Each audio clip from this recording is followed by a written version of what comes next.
the British Offroad Masters from Worksop.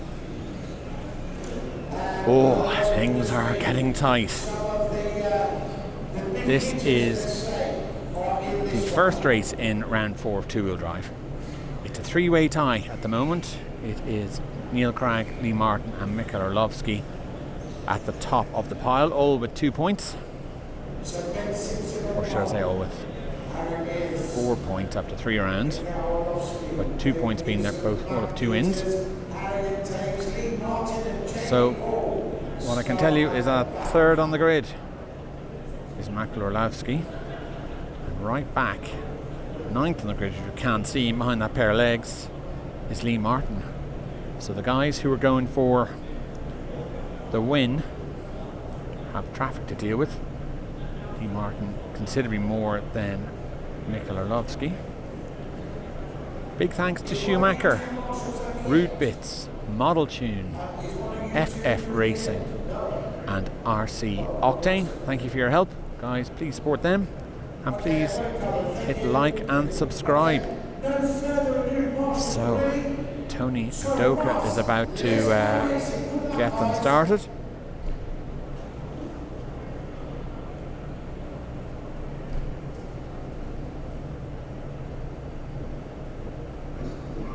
Less than 5. And they are away. Michael Orlowski straight away into the lead. That did not take long. And stays out of all that trouble. And wow, look at that. Boom. Gone. Let's count it. I make it a 3-second lead. And look who it is in second position. It is 9th on the grid, Lee Martin. So just shows you the best of the best are the best. Simple as that. So the Schumacher teammates, of course, Michael from all the way from Poland and Lee from Newbury, not too far away. Well, these guys giving a masterclass on how to deal with traffic and how to stay out of trouble in the opening laps. Now let's try and listen for some lap times and see. There are the two men. It is a straight line start or a grid start or a final start, whatever you want to call it. Everyone starts at the same time. There is no stagger. They just race to the line.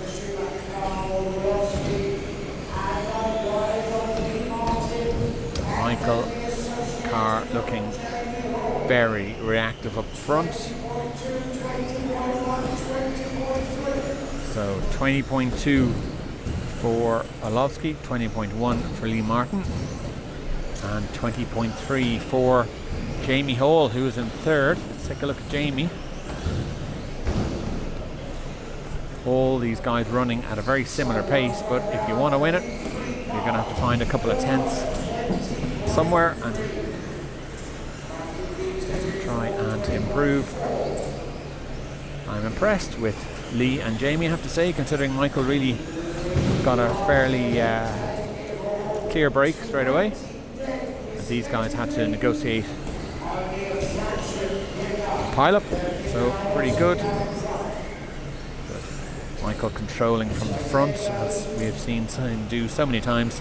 The 12 scale world champion really matured into one of the best there ever has been, I think.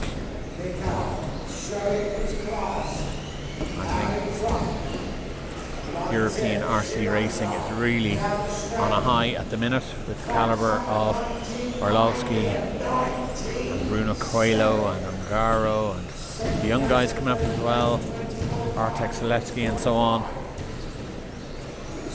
Really fantastic. You would have to say there's championships like the EOS that have allowed these guys to mature in a controlled environment. Well, relatively controlled. Well, Orlowski is over after a back marker goes too tight. That has let Lee Martin through. So it just shows you that it was instructed at the driver's briefing, do not get involved in lapping traffic. And now we've seen a problem. We'll have to review the tape and just see exactly what happened there. Did Michael come in contact with the back of the back marker, or did he just go too tight and drive up on the hose? I didn't see. But I tell you, that has let Lee Martin into the lead position, and this is going to be pressure on now. Orlowski is going to want the win, and of course Lee Martin wants the win. It's 4 rounds to count from 5. So there's still very, very close racing. Orlowski trying to jump over Lee Martin down the end there. Don't think there's enough elevation in that jump. Michael just a bit tighter at the apex, but not carrying as much speed. So 2 different lines, pretty much equally as quick. Orlowski over.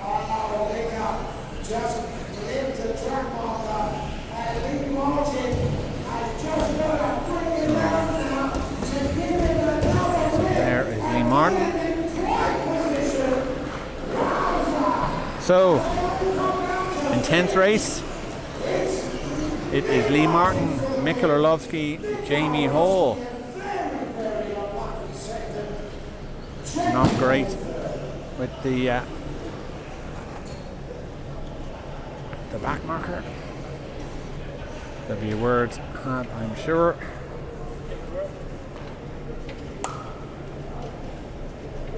But you know, these guys are pros. Still 1 to go.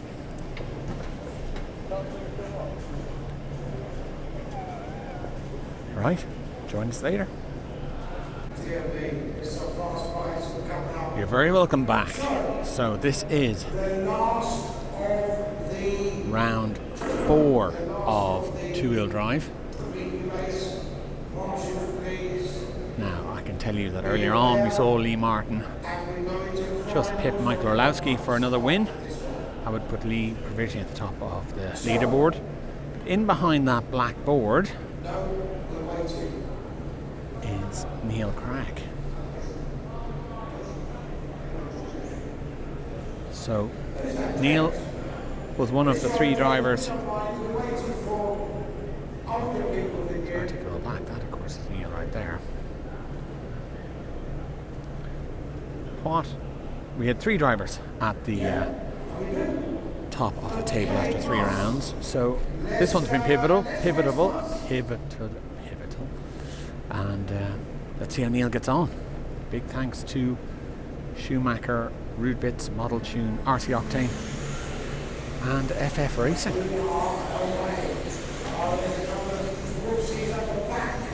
Oh, what a move! What a move by Neil Cragg, who has gone from 10th to 2nd on 1 lap without any major instances. That was unreal. That'll be one to watch back. And we are following Neil as he was having a look at it, and he's having another look at it, and there you go. Well,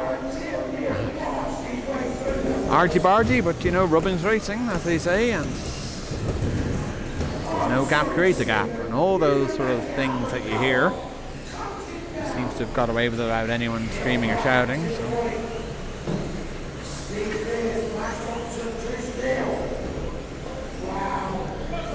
Well, you have to be impressed.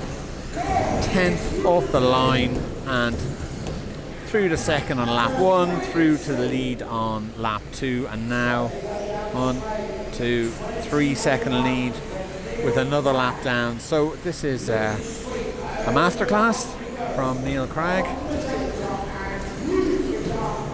Our roving reporter Tony Avdoka was talking to Neil at the end of the last round. interesting to hear Neil and the other drivers praise the surface and how it's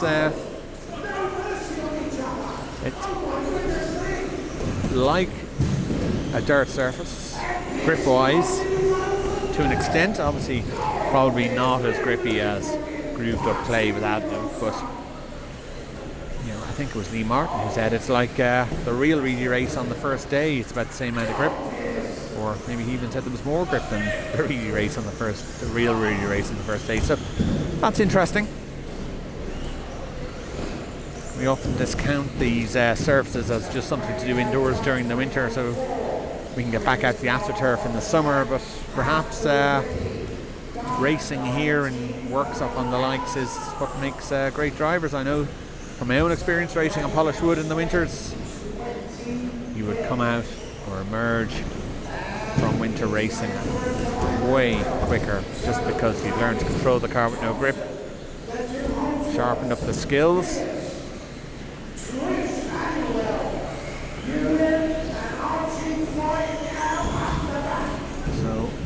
We're just watching Neil because he's so far ahead now. He's coming around to lap the field. 19.87 second laps from Neil Cragg.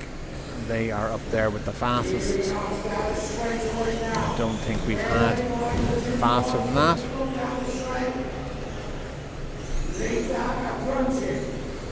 So Neil will have this win unless he has some sort of weird failure or problem. He avoids cars on the roof. And that will put Neil and Lee Martin on equal points at the top, with Michael Orlowski 1 point behind, but I am not discounting dropped rounds.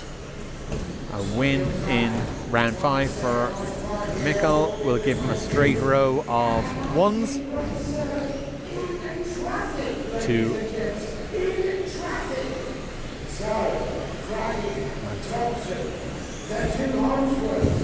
that would be quite something. But at the moment, I think we're going to have sort of a three-way tie at the top, I suspect. And I will have to find out what happens in that situation. Do you just all get the same amount of points going into four-wheel drive? Or do they go to times, or what happens? I'd just like to remind you that there Neil Cragg has just done a 19.58, 3/10 of a second quicker. So the new car working well.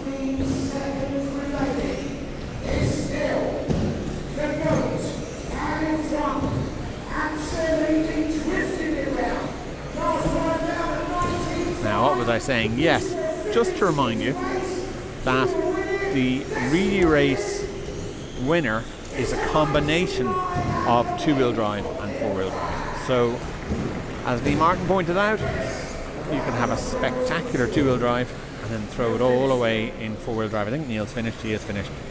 You can throw it all away in four-wheel drive.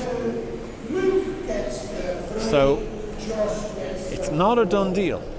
Today is just do as best you can, and then tomorrow is the nailing down of the win. So there you go. The 5-gear transmission in the B7 defies common sense. You would think more rolling resistance would be great for a racing car, but there you go, working for them. Thank you again, Schumacher, Rude Bits, Model Tune, FF Racing and RC Octane. Thank you so much, and we'll be back later on. Thanks for watching.